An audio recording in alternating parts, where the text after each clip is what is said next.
Bem, estamos aqui em mais uma das sessões preparatórias da 12ª edição do Festival Escolar de Cinema, uma ação do Programa de Alfabetização Audiovisual, que nesse ano de 2021 completa 13 anos de existência, né? O Festival Escolar já é uma das programações mais aguardadas aí do calendário cinematográfico da cidade, entre as escolas. O ano passado a gente iria realizar a 12ª edição presencialmente, mas a pandemia nos impediu, a programação estava toda fechada, né? E o festival não aconteceu, então a 12ª edição está acontecendo esse ano, né, de 2021, de forma virtual, né? Infelizmente a pandemia se estendeu muito mais do que a gente poderia imaginar, então a gente reuniu esforços aí para fazer uma versão mais enxuta do festival, né? Com 4 programas diferentes, né, que vão estar disponíveis no site do festival entre os dias 10 e 18 de abril. O programa, né, que a gente vai discutir agora, essa sessão preparatória, né, ele tem o nome de Diferente é Normal, e é um programa que reúne 4 curtas-metragens, né, que apresentam a questão da diferença, né, em diferentes contextos e situações, né? O primeiro curta é O Que Pode um Corpo, do Vitor de Marco e do Márcio Piccoli. O Vitor, um dos diretores, está aqui com a gente para falar sobre o seu curta, que está fazendo uma trajetória aí super bacana nos festivais, sendo, né, super premiado, rodando o mundo, né? É um filme muito pessoal, que o Vitor, além de dirigir, ele é o personagem do filme, né, que se coloca em cena. É um filme realizado no âmbito de uma escola de cinema, né, um curso bem recente de cinema que a gente tem aqui no estado, que é o curso de cinema da Uniriter, né? E a gente fica muito feliz assim de poder estar incluindo esse filme, né? E poder ter aqui o Vitor para conversar com a gente sobre o filme, sobre o seu processo, né? O segundo filme é O Véu de Amani, da Renata Diniz, é um filme do Distrito Federal, que narra a história da convivência de 2 meninas, né, que são vizinhas, uma menininha do Paquistão, né, que veio morar no Brasil, e como essa diferença cultural vai ser assimilada, vai ser tratada por uma coleguinha dela, né? É um filme muito bonito que fala dessa coisa que no Brasil é relativamente nova, esse contato com os estrangeiros, né, desses países do Oriente, que até algum tempo atrás não era muito comum isso, né, mas em anos recentes, com a questão dos fluxos migratórios terem se intensificado, o Brasil passa a conviver com isso de uma forma mais presente, né? O terceiro filme é uma produção de Salvador, né? À Beira do Planeta Manhinha Soprou a Gente, né? Da Bruna Barros e da Bruna Castro. É um filme também muito pessoal, como o filme do Vitor, né? E do Márcio. Um filme bem na primeira pessoa, as 2 diretoras se colocando em cena, um filme feito com câmera de celular, usando foto de família, né? E que narra a história dessas 2 meninas que são um casal, né, um casal de namoradas, que lidam com a sua condição sexual, né, e o quanto as mães delas têm certa dificuldade de entender isso, mas sem ser um grande drama também, né? E é um filme também que está fazendo uma carreira bem bonita aí nos festivais. Ele foi lançado no ano passado, é um filme bem recente, né?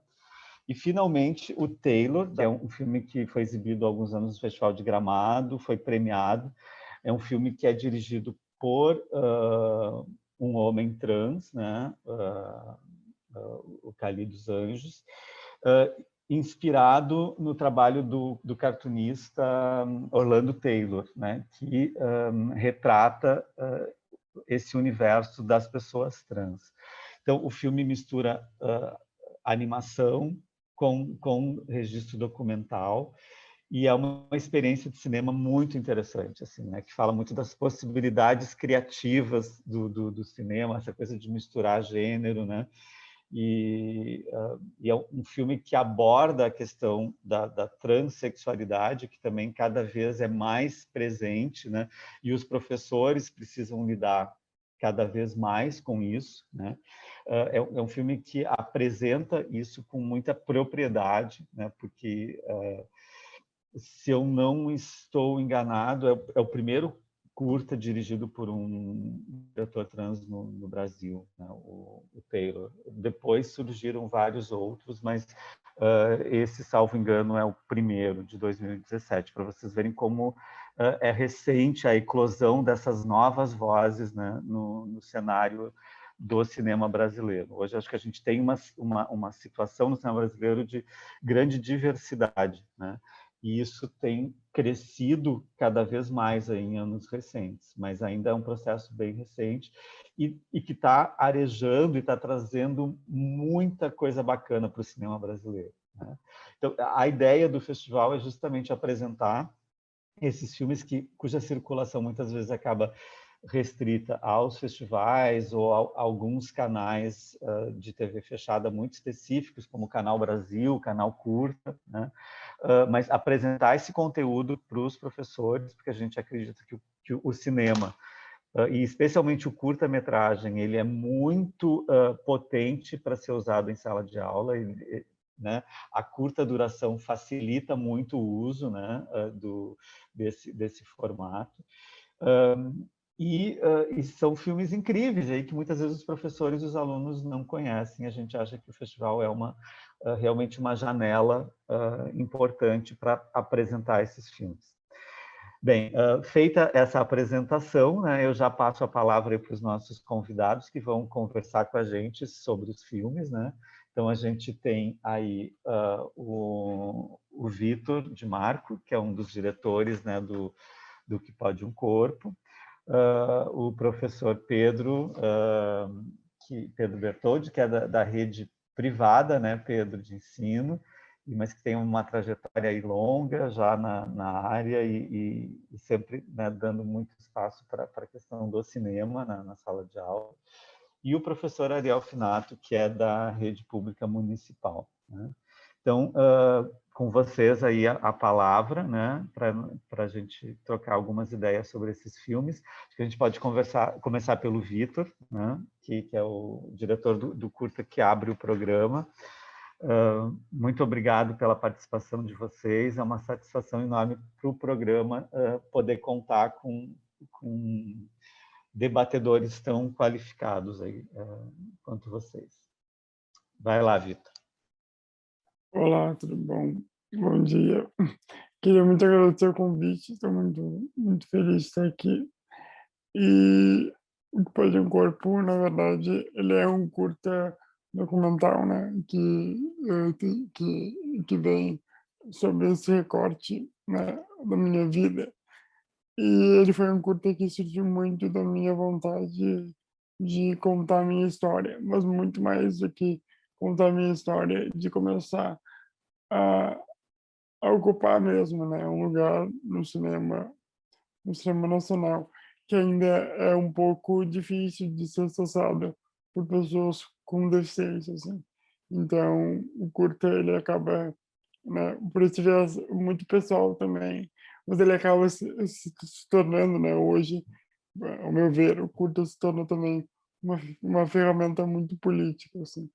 Então é sempre bom, poder falar sobre ele e poder falar da importância também, que eu acho que o curta acabou tendo, assim, né, tanto para mim quanto eu acho que num contexto que a gente está vivendo, tipo, muito estranho, enfim.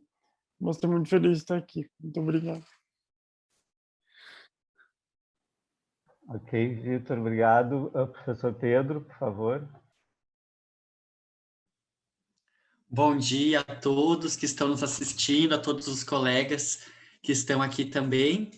Então, me apresentando um pouquinho, eu sou o Prof. Pedro, eu sou arte educador, sou estudante de teatro, terminando aí a faculdade de teatro, e também sou educador social, Atualmente eu trabalho no Centro Cultural Cidadania, aqui em Porto Alegre, e já há algum tempo, mais ou menos uns 4, 5 anos, venho trabalhando com cinema dentro da sala de aula. E fico muito feliz com o convite e, na verdade, profundamente agradecido, porque quando eu estava assistindo os filmes, eu só consegui ser grato por ver um material tão rico, tão potente que vem sendo produzido e que muitas vezes, como o Neto bem disse, o Marcos fica afastado, né, dos professores, afastado, né, fica restrito a um ambiente, né, do cinema ou de alguns canais, e a gente não tem acesso. Então, acho que o festival democratiza esse acesso e abre muitos caminhos. Então, fiquei muito feliz por poder assistir essas produções e por poder estar aqui hoje debatendo com outros professores, outros profissionais. Ok, professor, obrigado. Professor Ariel, por favor. Bom dia, então. Meu nome é Ariel Finato, sou professor aqui em Porto Alegre, na rede municipal. Atuo já há 17 anos, enfim, em sala de aula, né? Mas em Porto Alegre estou há 6 anos agora, desde quando eu conheci, então, o programa, né, de alfabetização audiovisual, que a minha escola é uma escola da Lomba do Pinheiro, né, escola de periferia da Lomba do Pinheiro, MF São Pedro, que sempre participou do programa, né? Nós, inclusive, tínhamos na escola uma oficina de cinema, fotografia, né, para os alunos no turno inverso, então a gente sempre participou muito da programação e a minha turma sempre, enfim, participava bastante também. Eu sempre curti muito a ideia do projeto, né? Então, esse ano agora aqui conversando um pouco com vocês. A minha formação, na verdade, é em História, mas eu sempre trabalhei com os anos iniciais, então eu tenho uma caminhada longa nos anos iniciais, né? Trazendo muito dessa questão do audiovisual, do filme, enfim, para a sala de aula lá dos anos iniciais. Ok, professor Ariel. O pessoal aqui dos bastidores acabou me dizer que a professora Aline conseguiu entrar, né? Que é mais uma contribuição que a gente vai ter aí na conversa. Então, eu não sei se a professora já pode abrir a câmera e já fazer a sua apresentação, né, inicial. Olá, bom dia. Bom dia, Aline. A Bom gente já dia. fez uma rodada de apresentações aí inicial, né? Então eu queria pedir que tu fizesse a tua apresentação e aí a gente já vai seguir com a conversa falando sobre os filmes, tá? Tá ok, então.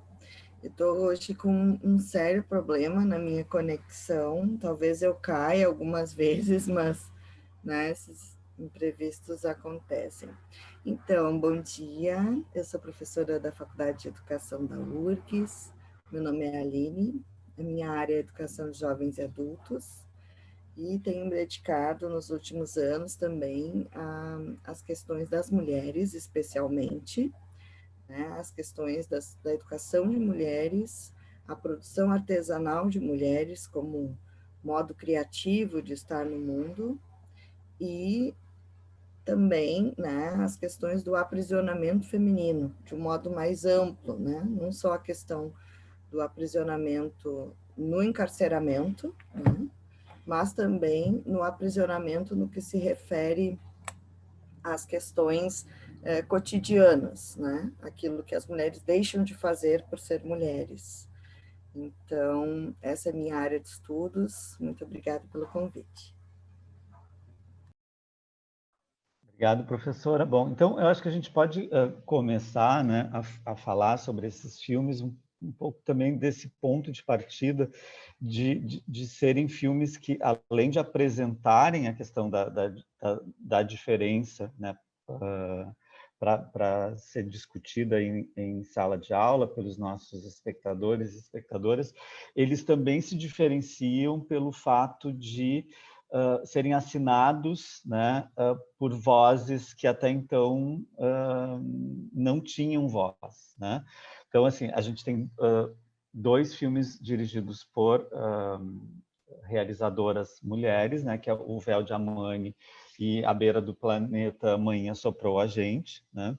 Que é um filme dirigido por duas mulheres, duas jovens mulheres negras, né, de Salvador, que também são lésbicas, né, que há muito pouco tempo atrás não teriam a menor condição de fazer esse filme, né, porque fazer cinema era muito caro, né?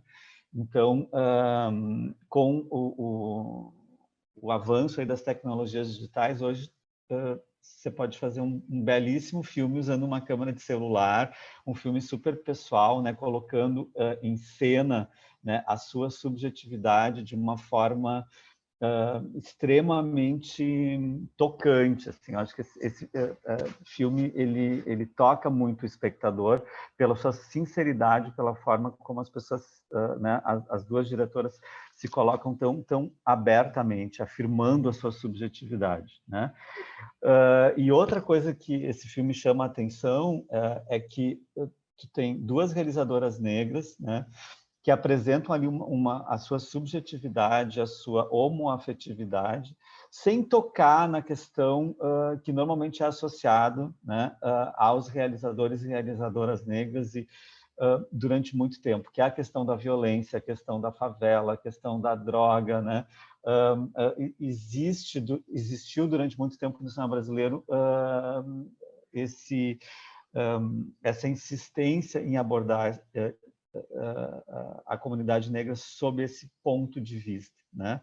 Não que a questão da violência, a questão da exclusão não seja importante, mas já é tempo, né, da gente ver as subjetividades negras sendo representadas de outra forma, que não só a da violência, a da exclusão, né, a do cotidiano duro nas comunidades. Então, acho que esse filme ele tem isso de uma forma muito bacana, assim. E eu queria, então, ouvir um pouco vocês a respeito disso, né? Como esses filmes podem bater na escola, porque são temas, especialmente nesse contexto tão conservador que a gente está vivendo, que a própria educação, né, é ameaçada por essa onda conservadora, né? Como esses filmes podem chegar na escola, né, serem debatidos com os alunos e com os professores. Então, a gente pode começar aí, não sei se pelo professor Pedro, e fazemos uma rodada. Eu fiquei muito tocado assim pelo filme, porque fiquei pensando na importância que é a gente usar essa ferramenta do cinema para falar sobre nós mesmos, né? Eu acho que a gente, de certa forma, acho que a gente sempre faz isso, né, na obra artística, mesmo que a gente trabalhe com a ficção, de algum ponto a gente está falando da gente, a gente está colocando, né, as nossas questões, mas eu fiquei pensando que poderoso que é, né, essa ferramenta de tu pegar a câmera do celular, de tu usar isso para falar de forma muito pessoal, muito humana sobre o que se é, e é bonito imaginar essa relação, imaginar essa profundidade com que essas duas se relacionam, e isso que eu acho que é o mais bacana, assim, porque às vezes a gente entra naquele perigo das narrativas únicas, né? De tu contar sempre a história por o mesmo viés, e isso vai sempre criando uma narrativa acerca daquele público. E o que eu achei mais interessante do filme é justamente isso. Ele não entra numa narrativa dramática ou apenas do problema, do conflito, né? Apesar de sim ser uma situação muito conflituosa, né? A aceitação da família com relação à sexualidade, mas fala disso de uma maneira muito leve, muito amorosa. Isso que eu achei muito bacana. Não existe um rancor, um ódio, uma questão. Existe sim essa questão da não aceitação, né? Tem uma fala que me marcou, que ela diz que tem partes de mim que a mãe ainda não aprendeu a amar, né? Isso é muito forte. E é a realidade de muitas crianças que estão na escola, né? Eu acho que isso, durante muito tempo, se negou, né, a sexualidade da criança, a sexualidade do adolescente, como se isso fosse algo que não existisse. E sim, existem crianças, existem adolescentes que vivem a sua sexualidade desde muito cedo e que muitas vezes não encontram eco, não encontram produções que toquem nesse ponto, né? Eu nunca me esqueço quando assisti na escola, no projeto Educavídeo, que foi o projeto que que me formou, digamos assim, enquanto um educador que acredita em cinema. Na época eu era aluno, né, da rede, lá de Gramado, e a gente assistiu Hoje Eu Quero Voltar Sozinho. Quando chegou a cena do beijo, eu entrei assim imagina, um adolescente nunca tinha visto um filme que representasse diversidade sexual. Eu fiquei, eu acho que eu cheguei a chorar de tão potente que foi para mim. Daí fico imaginando hoje duas meninas, né, na realidade que a gente vive hoje, duas alunas, né, ou uma aluna, enfim, assistindo, né, um filme como esse, dessas diretoras, mostrando e falando de forma tão bonita, tão poética, tão aberta sobre a sexualidade, quão rico e potente é, né, no sentido da representatividade.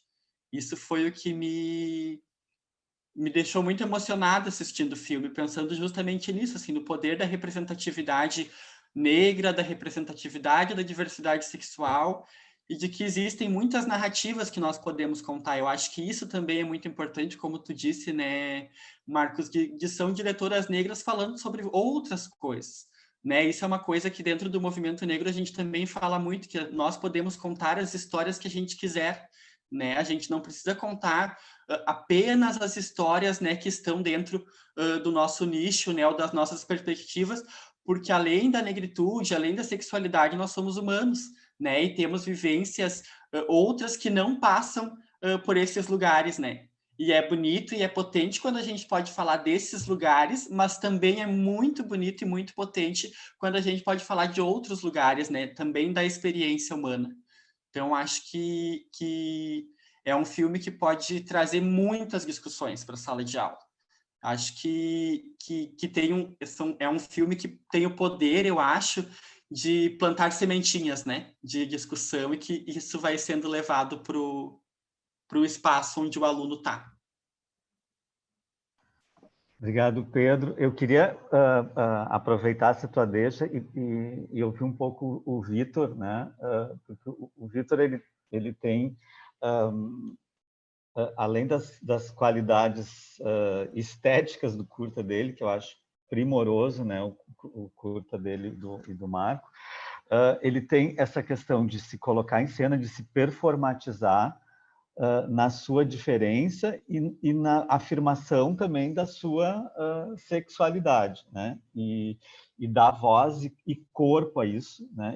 Então, ele já tocou sobre essa questão do quanto é um filme político, quanto o corpo dele acaba assumindo, né, um caráter de corpo político muito potente, assim. E outra coisa que eu acho que é muito bacana, e eu queria ouvir um pouco o Vitor falar sobre isso, é essa coisa de ser um filme produzido no âmbito de uma escola de cinema, né? Então, eu fico imaginando o Vitor criança na escola, né? Quando surgiu esse desejo de fazer cinema, né? Mesmo com a sua condição diferente, né? Diferente, e eu até coloco diferente entre aspas, porque acho que todo mundo é diferente, né? Mas quando esse desejo vai surgir, como isso vai efetivamente acontecer, né? E hoje tu está aí com o teu primeiro curta, né? Feito numa escola de cinema em Porto Alegre, que até muito pouco tempo atrás também era muito difícil, né? As escolas de cinema aqui no estado são muito recentes, né? E o filme está fazendo essa carreira tão bacana aí pelos festivais e correndo o mundo, e agora chegando, né, aos professores e alunos da rede pública de ensino aqui de Porto Alegre. Vai lá, Vitor. Olá. Então, na verdade, o que perde um corpo, assim, né, eu tenho para mim muito forte que eu acho que a vontade de fazer o que perde um corpo, ela sempre existiu em mim, sabe? Mas eu acho que eu tive muita dificuldade em aceitar fazer o filme, né?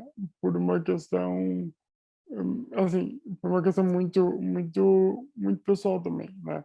Porque eu acho que é importante também, tipo, de falar que, enfim, pessoas com deficiência, tipo, sempre a gente é ensinado, sempre, né, que os nossos corpos e nossas vivências, né, não são dignas, né, tipo, de serem vistas, né? E então, assim, para mim foi um processo até eu perceber que eu podia visualizar a minha própria vivência, né? Porque eu sempre fui acostumado muito a ver a minha vivência sobre a perspectiva de outras pessoas. Então, quando a gente coloca, né, uma pessoa com deficiência contando a sua história, isso vira uma chave na cabeça das pessoas que não estão acostumadas a ver.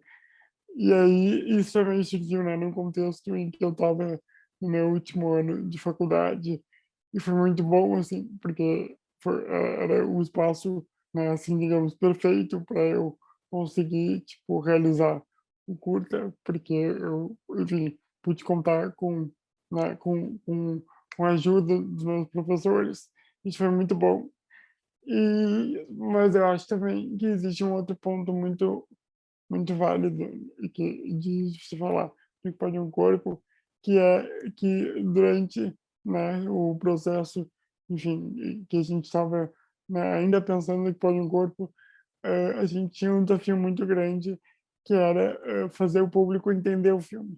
Porque diferente de outras, enfim, assim, o cinema brasileiro, né, a gente está caminhando, né, para conquistar uma diversidade, e ainda que a gente seja muito longe disso, existem algumas pautas que já estão muito avançadas, né, se a gente for comparar com a pauta de pessoas com deficiência, né, a gente ainda não tem, por exemplo, uma cultura do cinema deaf, né, que é como vem sendo chamado o cinema feito por pessoas com deficiência, a gente ainda não tem um cinema deaf, né. Hoje a gente tem, tipo, hoje no Brasil a gente teve 2 longas-metragens dirigidos por pessoas com deficiência. Isso é nada, né.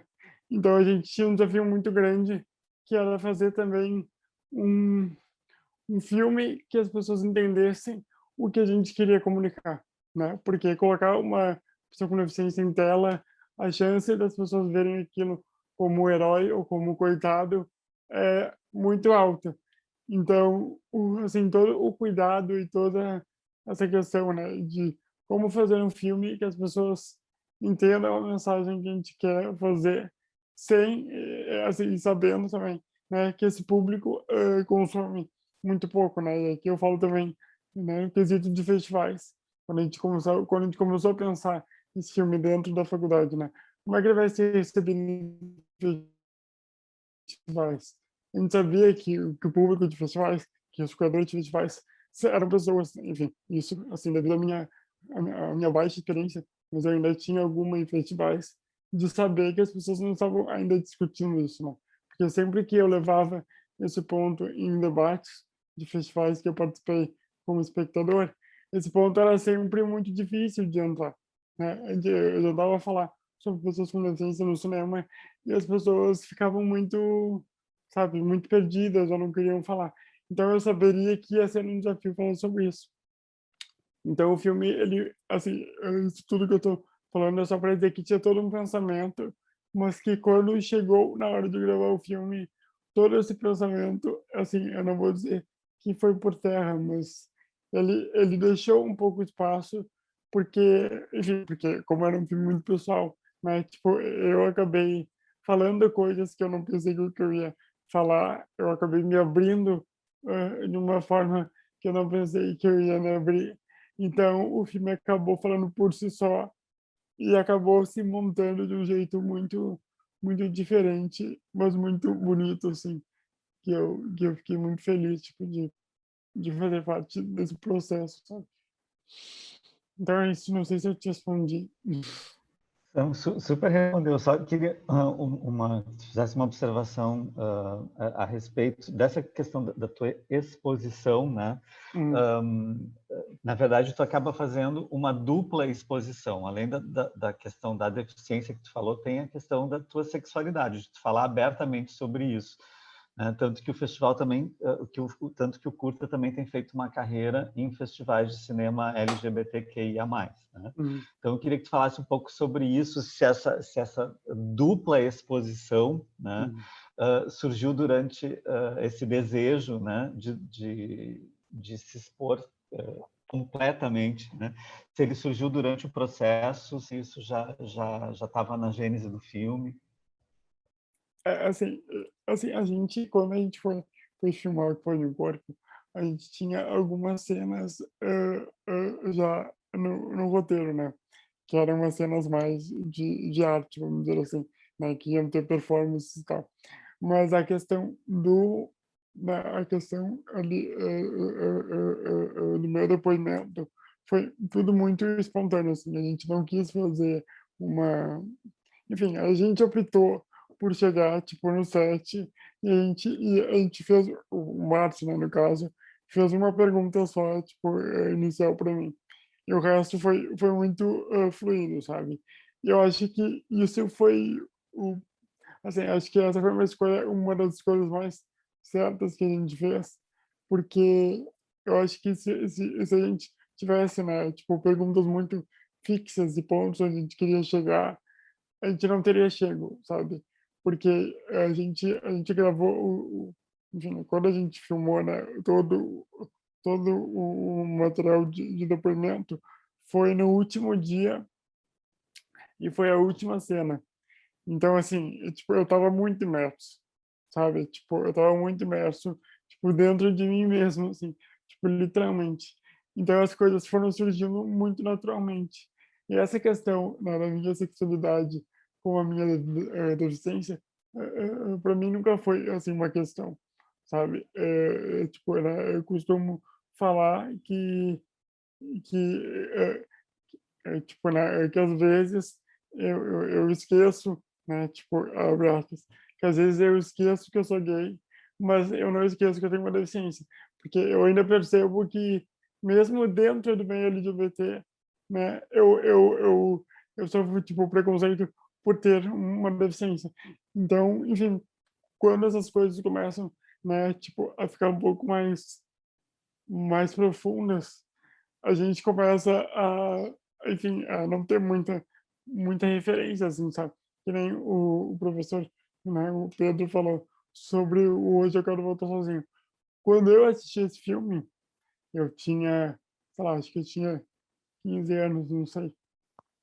Esse filme foi uma virada de chave para mim, porque eu nunca tinha visto um personagem gay e com deficiência numa tela de cinema. Então, assim, são coisas que ainda estão muito recentes, né? E, tipo, e falar sobre ter uma deficiência já é algo que as pessoas ficam, tipo, né? E aí, quando tu quer sair dessa caixa ainda de que a pessoa com deficiência, né? Que a pessoa com deficiência que só recebe, e tu quer ser uma pessoa com deficiência que se coloca, que é mais, tipo, mais ativa, as pessoas tendem a ter ainda mais dificuldade de falar, né? Eu acho que quando é ainda um homem com deficiência gay, acho que isso torna as coisas um pouco mais, abre aspas, chocantes, assim, eu acho, né, para algumas pessoas.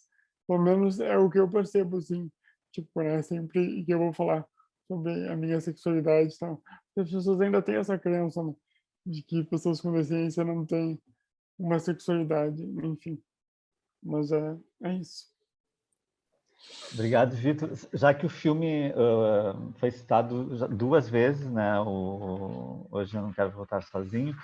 Lembrar para quem está nos assistindo que o filme está na programação também do Festival Escolar desse ano, no programa O Mundo da Escola. A gente decidiu esse ano resgatar um pouco a história do festival, né? Que já está chegando na sua 12ª edição, e pensou alguns filmes que foram muito marcantes na história do festival, né? E o filme do Daniel Ribeiro é um filme que sempre provocou isso, assim, ele invariavelmente era aplaudido na cena do beijo, na sala lotada, era muito bonito ver o quanto o filme tocava, né, os alunos e os professores. Então a gente achou importante resgatar, é um dos filmes que a gente resgatou, e ele pode ser acessado no programa o mundo da escola, né? Eu queria, então, passar para o professor Ariel, né, antes da gente ouvir a professora Aline, e só fazer uma observação bem rápida que, em relação a esse programa, que a gente tem duas coincidências que também são muito interessantes, que tanto o filme do Vitor e do Marco, né, O Que Pode um Corpo, quanto A Beira do Planeta, Amanhã Soprou a Gente, da Bruna Barros e da Bruna Castro, as Brunas são um casal e o Vitor e o Marco são um casal de namorados. Então isso é muito curioso, assim, essa coincidência que eu mesmo como programador do festival eu só fui me dar conta depois, assim, que eu tinha fechado a programação, essas coisas que acontecem meio inconscientemente, né? Dois filmes muito pessoais, mas também dois filmes muito diferentes entre si, né? Realizados em estados diferentes, que trazem situações diferentes, mas eu acho bem bacana apontar essa coincidência. Professor Ariel, por favor. Sim. Primeiro, eu quero parabenizar muito o Vitor e o Marco, enfim, pelo filme. Realmente foi um filme que me impactou bastante. Eu acho que eu achei ele muito forte, muito corajoso, né? Acho que essas são palavras assim importantes. Eu acho que ele foi forte, impactante e muito corajoso de trazer essa narrativa, né, para a tela, para trazer essa discussão, colocar essa questão da invisibilidade, do apagamento que a sociedade faz, né, do que não é o padrão, enfim, que a sociedade impõe. Acho que é muito importante. Como o Vitor falou, nós tivemos dois longas, né, até 2020, dirigidos por pessoas com deficiência, que hoje representam, ou melhor, que em 2010, no censo de 2010, representavam 24%, né, da população. Então, é muita gente que não está sendo representada de alguma forma, né, e que a gente precisa dar esse espaço. E acho que essa questão da programação aqui do festival é fantástica justamente por isso, porque traz o espaço para visibilizar, traz esse momento para a gente poder discutir, né? Trazer à tona isso, assim, poder mostrar isso, as potencialidades, enfim. E uma das coisas que eu achei muito fantástica entre os filmes também são justamente as questões das narrativas, né?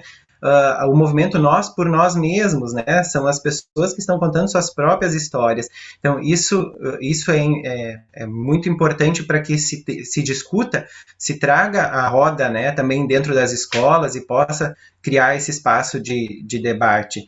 E a questão das narrativas realmente, que não são únicas, né? Muito pelo contrário, são várias formas, várias narrativas, várias facetas dentro de uma única história, né? Ou de um único conceito. E acho que ali o filme Taylor traz bastante isso, né? Nós temos uma visão muito forte do que é a masculinidade, do que é a feminilidade, né? A sociedade coloca padrões muito fixos em relação a isso, né? Mas dentro disso nós temos muitas outras formas, muitas outras facetas, muitas outras possibilidades, né? E acho que essas discussões são mais do que necessárias, né? E realmente, assim, os filmes trazem bastante dessa questão cotidiana, do dia a dia, né? A Beira do Planeta, Mãe Assoprou a Gente é muito isso, assim, vai trazendo o dia a dia, né? O que pode um corpo é justamente isso, traz toda a vida, toda a trajetória, né, do Vitor, enfim, a questão da performance dele no filme também achei fantástica,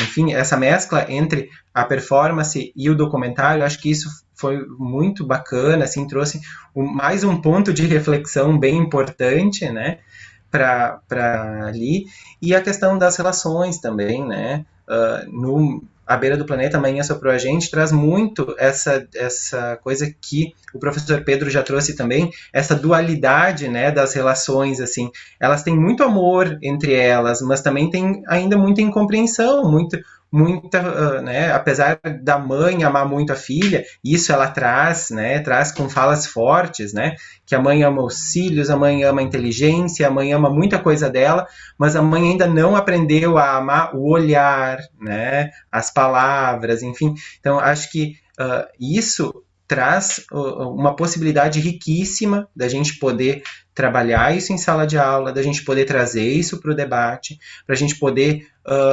colocar, dar visibilidade, né, a todo e qualquer tipo de diferença. Eu acho que isso também é muito bom, né? Todos os filmes trataram de alguma temática importante, diferente, né? E todos eles têm muito a contribuir para que a gente possa fazer essas discussões também lá em sala de aula e a gente poder criar um ambiente, né, de possibilidades.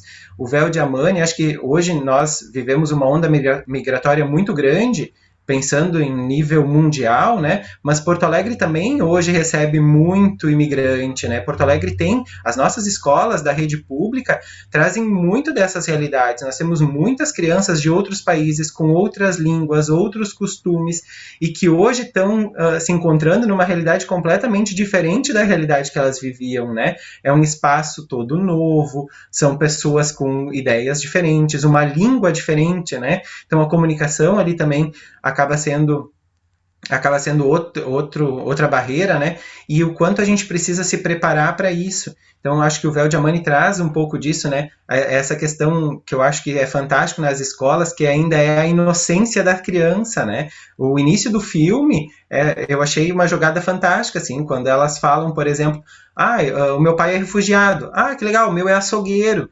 Do tipo, elas não estão preocupadas, elas ainda não conseguiram captar aquilo que a sociedade muitas vezes vem colocando em cima da gente. E aí tem uma guinada no filme que eu acho que é muito boa, que é quando a mídia traz, né, elas estão lá e a TV fala porque os islâmicos são assassinos, né, e aí a amiga fala com a Mani, né, o seu pai fugiu, na verdade, do Afeganistão porque, né, ele é um homem-bomba. Então, essas questões, assim, acho que são muito boas para a gente poder trazer à tona, poder falar isso em sala de aula, poder colocar, e as narrativas, assim, como o Vitor fez, o Vitor e o Marco, enfim, fizeram no filme, eu acho que é essencial para trazer essas narrativas à tona. Nós precisamos dar visibilidade, e só essa visibilidade, esse trazer à tona é que vai fazer com que esses temas passem a ser cotidianos, passem a ser normalizados dentro do nosso dia a dia, dentro das nossas discussões, dentro dos nossos currículos, né? E os 4 filmes, assim, os 4 curtas, trazem justamente isso, essa oportunidade da gente visibilizar o que muitas vezes a sociedade vem tentando apagar, né? O que a sociedade vem tentando invisibilizar ou deixar de lado, né? Acho que foi importantíssima a escolha, acho que os quatro curtas são fantásticos, assim, e trazem justamente essas possibilidades. Claro, cada um deles traz muitas, né? Aqui eu trago alguns destaques, assim, que eu achei importantes, mas principalmente as falas, eu acho que as falas desses filmes foram falas muito fortes, foram falas muito expressivas, né? E a gente pode aproveitar isso, a gente deve aproveitar isso para justamente enriquecer, né, o nosso debate. Obrigado, professora Ariel. Eu só queria, antes da gente passar para a professora Aline, fazer uma correção, né? O outro diretor do Que Pode um Corpo é o Márcio Piccoli. Eu fiz um ato falho aí, porque é Vitor de Marco e Márcio, não é Marco, né? O Márcio Piccoli é o outro diretor, e o Ariel acho que acabou também chamando o Márcio de Marco, mas é Vitor de Marco e Márcio Piccoli, tá? Entrei na onda, desculpa. A gente emenda ali os marcos e acabou fazendo esse ato falho aí com o Márcio. Professora Aline, por favor. Então, eu penso que fiquei pensando em várias coisas, né, que eu poderia falar, mas uma delas que eu acho que é super relevante nesse momento é o quanto estas obras, né, esses curtas e essa forma de expressão artística, ela pode nos ajudar no âmbito da escola com processos de humanização. Eu penso que, ao longo desses anos, e com muita força nos últimos anos, nós temos visto esse processo de coisificação, né? Que são essas pessoas que são quantificadas em números ou que são colocadas em regramentos, sejam eles médicos, sejam eles religiosos, de toda sorte, e que isso vai produzindo na humanidade, e tem produzido, né, no ambiente escolar, reflexos de um processo desumanizador muito grande. Então, quando se fala de um corpo, né, que é um corpo negro, que é um corpo com deficiência, que é um corpo trans, que é um corpo de mulher, um corpo que se identifica como um corpo de homem, O que significa isso nesse processo de coisificação que nós temos vivenciado nos últimos anos? Significa que se espera, né, dos negros que falem das suas mazelas e que se coloquem no lugar da mazela, né? Isso eu tinha pensado a respeito, né? Quando a gente tem ali a presença negra em cena, né? A presença negra no nosso imaginário social, ela está associada a essas mazelas, a essa produção de mazelas que nesse processo histórico a comunidade negra brasileira tem vivenciado. E penso que a humanização da comunidade negra, né, e a resistência da comunidade negra passa por se mostrar e por se apresentar em outros lugares. Da mesma forma, as pessoas com deficiência.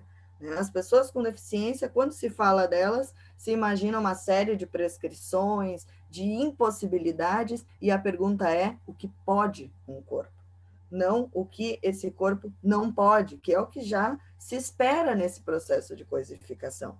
Né? Então, essas ideias, né, esses jogos e essas formas de manifestar essas questões são imprescindíveis para esse momento histórico no ambiente escolar. E claro que que a resistência, né, que não no sentido protagonista, no sentido forte, no sentido de ampliação da participação do povo, que se fala em resistência, mas de fato uma postura reacionária. Né? Nós estamos ali vendo essas obras, e essas obras, muitos dos nossos colegas professores podem dizer, mas como que eu vou falar desse tema? Né? Esse tema, ele é o tema da humanização. E não há como dizer que a escola não é o espaço da humanização. Então, quando estamos discutindo, né, essa questão do corpo território, desse corpo que é invadido, desse corpo que está ali visível, né? Porque os corpos, eles visibilizam concepções, né? Quando olha para um corpo negro, para um corpo com deficiência, para um corpo de mulher, várias ideias e várias concepções aparecem. Eu penso que essas obras, né, que esses curtas, eles nos apresentam uma outra forma de olhar necessária para o processo de humanização. Então, quando eu tenho ali um cotidiano, né, num cotidiano de fazer uma comida, de olhar para o céu, de participar de uma festa, eu tenho um corpo que se mostra de modo a fazer com que a sua humanidade seja vista e que haja aceitação, né? Veja, pode parecer até absurdo, né? A gente tem que fazer um esforço, e as obras nos mostram isso, para que as pessoas nos vejam de outro jeito, para que as pessoas nos vejam na nossa humanidade, né?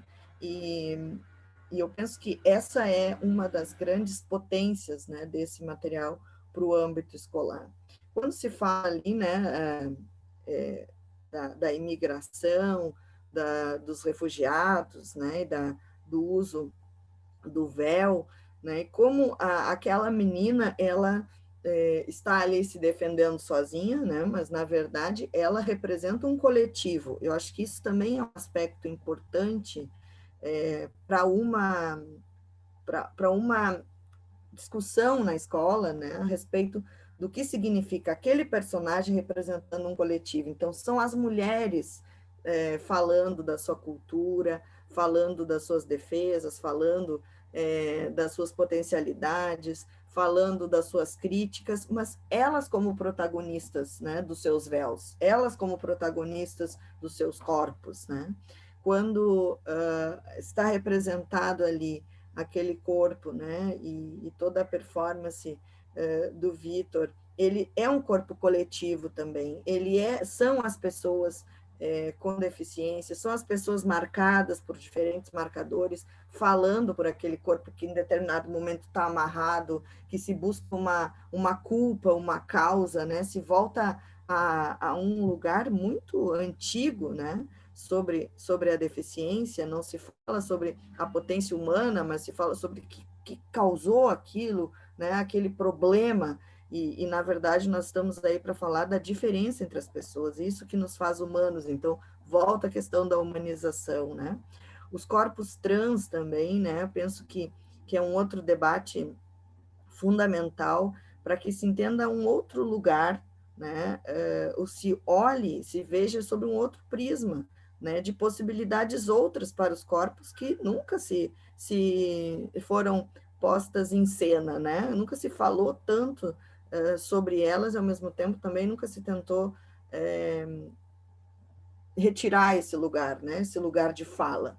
Penso que isso também é importante, né? Entender que falar desses corpos, falar dessas pessoas, falar das suas vivências é garantir lugares de fala, né? E lugares de fala que a gente vai percebendo que ao longo da vida, os processos de coisificação humana, eles, e aí eu cito, né, nesse ano de centenário de Paulo Freire falava muito a respeito disso, né, esses processos de coisificação.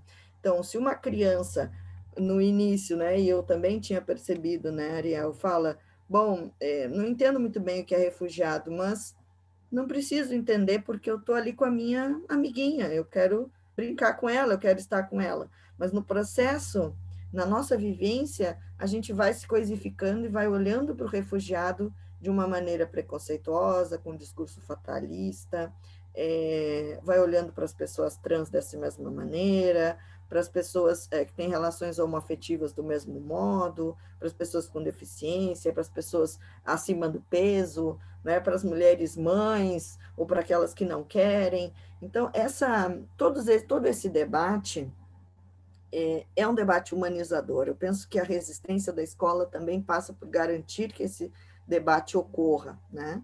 E vejamos que é triste dizer isso, né? Mas um dos legados históricos, né, que mais se pronunciou sobre a humanização e sobre a presença das pessoas como elas são, né, foi o legado cristão. Quem acredita, quem tem a figura de Jesus Cristo como marco histórico, né, e do seu tempo, foi isso, né? Não entendo de outra maneira esse Cristo, mas ao mesmo tempo é a partir da figura desse Cristo que se colocam impeditivos para se falar de humanização na escola, a partir desses pontos e desses tópicos, né? E isso é muito contraditório. E é muito importante, assim, para não me alongar muito, porque daí eu me empolgo, né? E me empolgo porque são questões que nos tocam, né?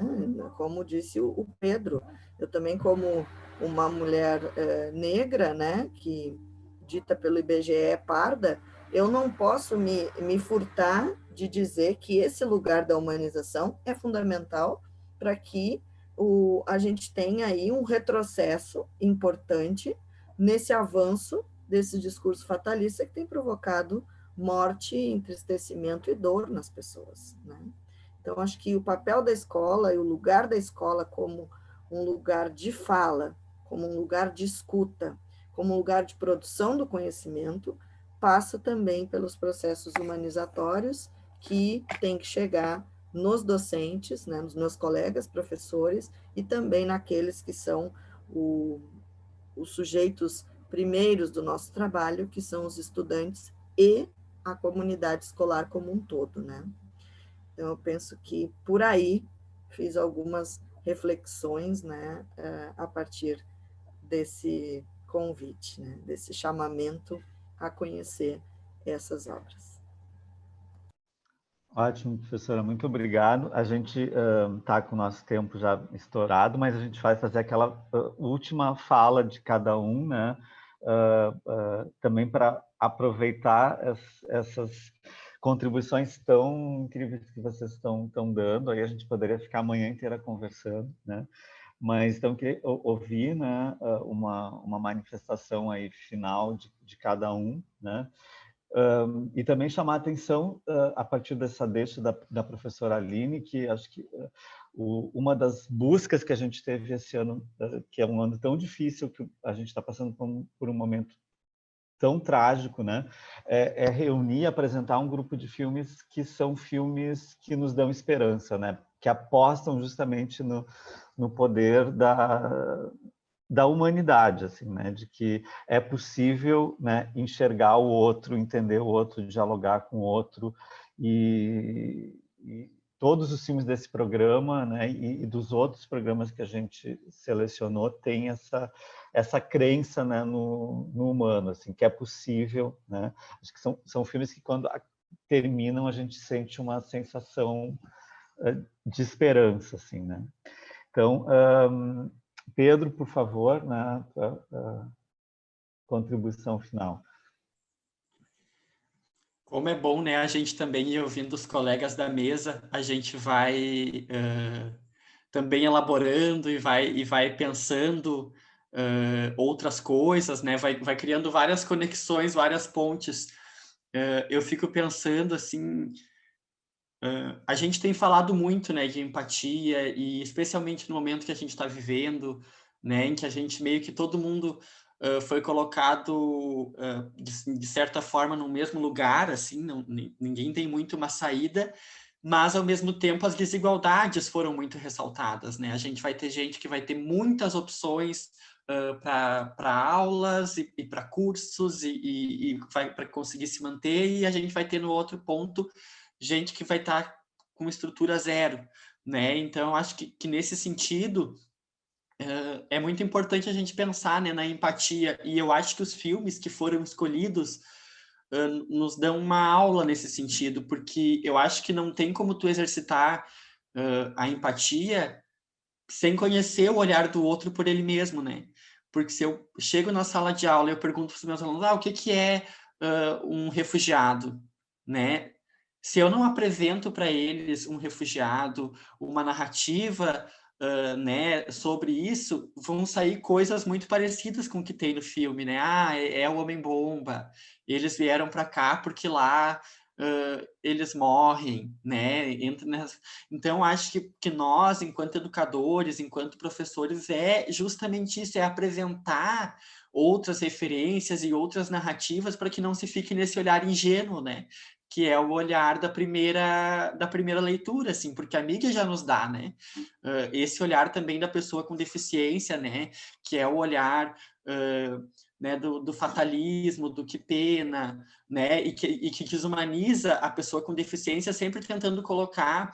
Eu trabalho, né, no Centro Cultural Cidadania com um grupo de jovens e adultos com deficiência, e é muito comum a gente ouvir narrativas fatalistas, né, sobre eles, assim, tu pensa para as famílias, né, como é, eu já ouvi muito isso, né, e desumanizando a pessoa, não está preocupada com a pessoa, né, está preocupada com a família, como se aquela pessoa, né, não fosse um ser humano, não tivesse seus sentimentos, seus desejos, suas vontades, sua sexualidade, né, é apenas algo que a família possui, né, e entra naquela visão já lá do passado, né, a gente encontra ecos, né, desse pensamento. Então, acho que é tão importante filmes como o do Vitor, sabe, narrativas. Acompanho já o trabalho do Vitor nas redes também, eu acho que também é super importante o que ele faz, assim, de a gente poder ver, como tu falou antes, Vitor, da questão de alguém que fala, né,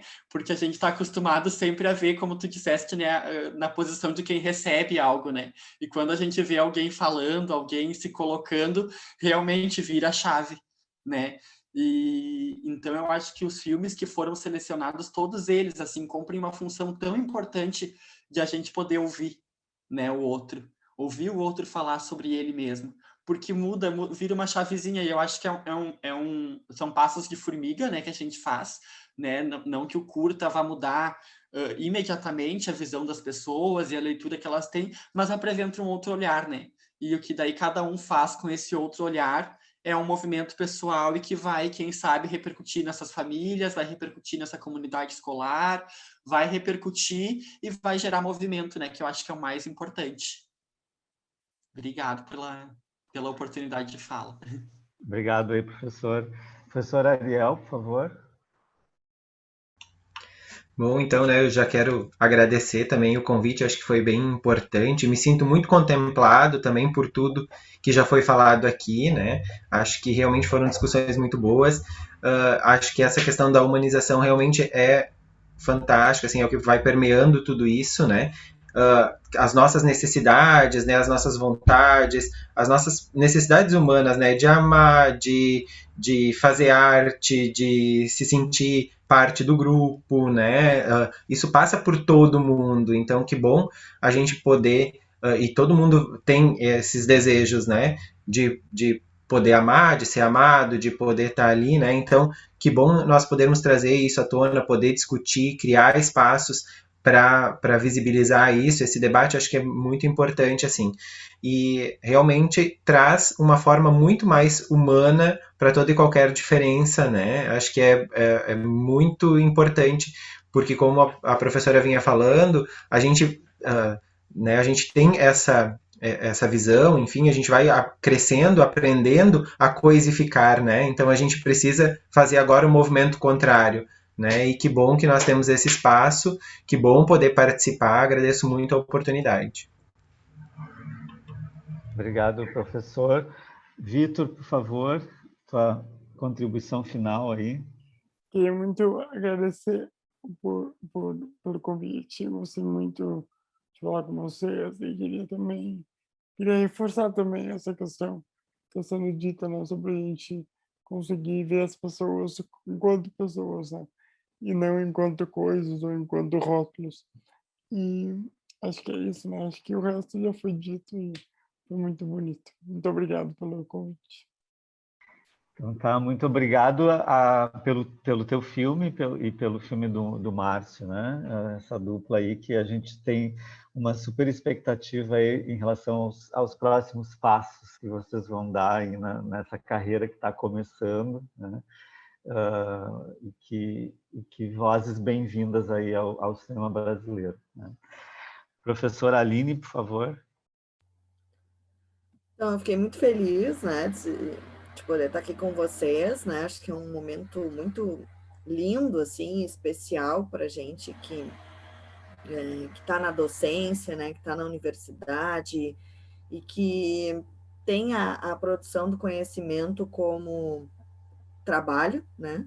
Mas também tem uma preocupação muito importante sobre como esse conhecimento ele é espraiado, né? Como ele chega nas pessoas. Eu acho que a arte tem nos ajudado muito a dar um recado sensível, né? Eu penso que os nossos textos, os nossos artigos não conseguem dar esse recado sensível e a gente precisa, né, desses recados dessa maneira, né? Que toquem na nossa condição, né, de seres humanos e de afetar, né, de poder nos afetar de alguma maneira. E isso é importantíssimo e crucial. Eu penso que a gente cada vez mais deva fazer isso, né? Além de esperar receber outros convites, eu também espero que essas obras cheguem, né, muito mais, né, nosso cotidiano, né, enquanto docentes. E eu queria só lembrar, né, eu acho que tem uma parte, né, de um dos filmes que me chama muito atenção pelo meu objeto de estudo, que é essa relação das mulheres com o artesanal. Tem uma panela de comida, né, aparece uma cena, né, que tem uma panela de comida, né, e ali tem uma mulher falando para outra mulher, né, olha o que eu estou fazendo aqui, olha o que eu estou fazendo que eu posso fazer aí também, né. Então, essa ideia dos nossos fazeres cotidianos, né, e da beleza e da ciência que tem nos nossos fazeres cotidianos, e a beleza e a ciência que tem na nossa resistência cotidiana, né? Então, o quanto a gente tem de produção ancestral, de produção histórica e de produção de conhecimento a partir dessas coisas que podem ser chamadas, né, como uma colega, a professora Edla Egert, já chamou, de coisinhas. Não são coisinhas, são coisas muito significativas para a nossa presença no mundo. Então, eu penso que isso também deve ser chamado a atenção de todos nós. Como as coisas do cotidiano, as coisas simples, né? O simples fato de fazer alguma coisa, isso pode ser um ato de resistência muito mais ampliado e muito mais encorajador. É isso que eu gostaria de finalizar dizendo e agradecendo. Obrigado, professora Aline. E realmente a gente tem que acreditar, né, no poder que essas imagens têm, que esses filmes têm. Não à toa, né, duas pessoas aqui comentaram, né, do impacto que o curta Eu Não Quero Voltar Sozinho teve sobre elas quando eram muito jovens, e, né, o professor Pedro e o próprio Vitor.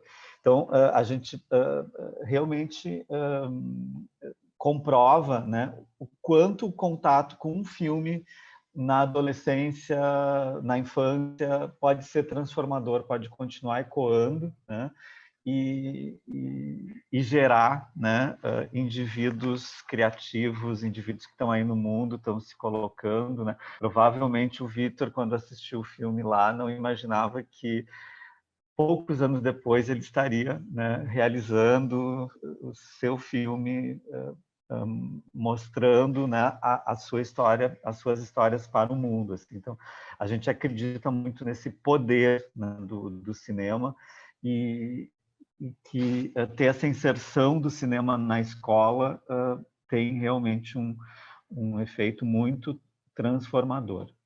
Então é isso, muito obrigado. Lembrando, né, quem está aqui nos acompanhando, que os filmes do programa, né, Diferente é Normal, estão disponíveis no site do Festival Escolar de Cinema entre os dias 10 e 18 de abril. Né? Muito obrigado aí pela atenção, muito obrigado a vocês por essa conversa tão transformadora, tão potente, que realmente foi muito bom. Obrigado.